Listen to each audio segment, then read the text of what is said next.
My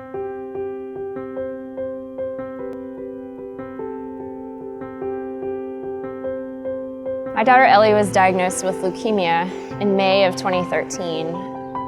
In the months leading up to the diagnosis, Ellie was constantly complaining of leg pain and fevers. She was crying a lot, she was unhappy.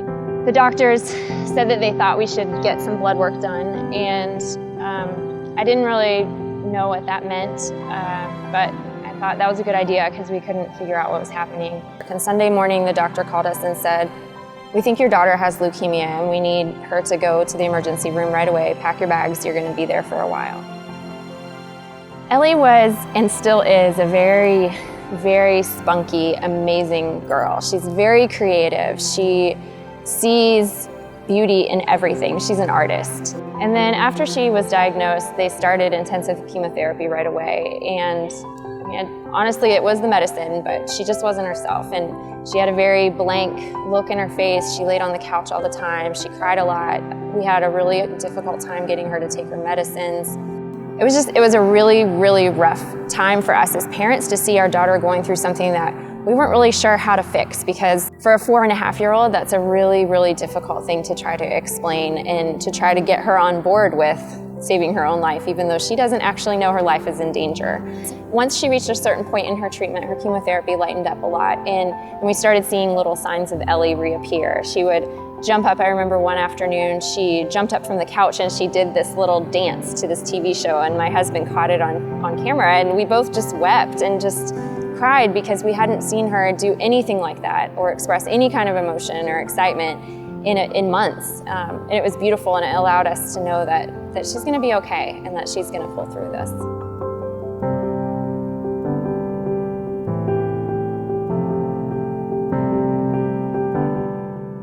So my daughter Ellie, even before she was diagnosed with cancer, she always loved to wear hats. As a child, she was one who, always wanted to have a hat on her head every time we would go outside. And she has always loved hats. And so when she started to lose her hair, my husband and I were very concerned about what it was gonna look like for her, and like how she was gonna feel as a kindergartner starting with no hair.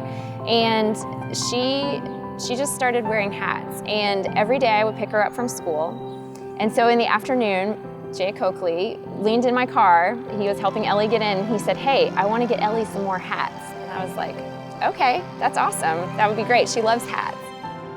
Ellie, when she came to Woodburn, she had no hair. So every day she had on a different hat, and she always had these unique hats. In a kiss and ride, I was always help her in the car and always comment on one of her crazy hats that she had. And as it was getting close to Christmas, I thought, I want to get that little girl some hats. So I went home, told my wife, and we ordered a couple hats on Etsy. I put a post up on Facebook, telling friends and family, and I ended up with 20 or 30 hats. So we decided to try to reach out and see how many hats we could get. He called me and he said, "So I've got like 100 hats." And I was like, "Well, Ellie doesn't need 100 hats. What if we took them to the Christmas party?" And so it happened to be in December when there was going to be a big Christmas party with all of the oncology patients in the area. And he started collecting more hats. And so we went to the party, and there was a great big bin of beautiful, fun hats for these kids. And it was really fun to see kids pulling through the hats and looking and trying them on and showing their moms. And it was a really, really fun time. And when we were leaving, Ellie, I had told her, I said, "You see that bin over there? That's the hat. Those are the hats that Mr. Coakley helped collect for you and your friends." And so she looked at them, and she looked at the kids that were there, and she looked at me, and she put her hand in my hand, and we walked out, and she goes, "Mom, I think they really, really like my hats."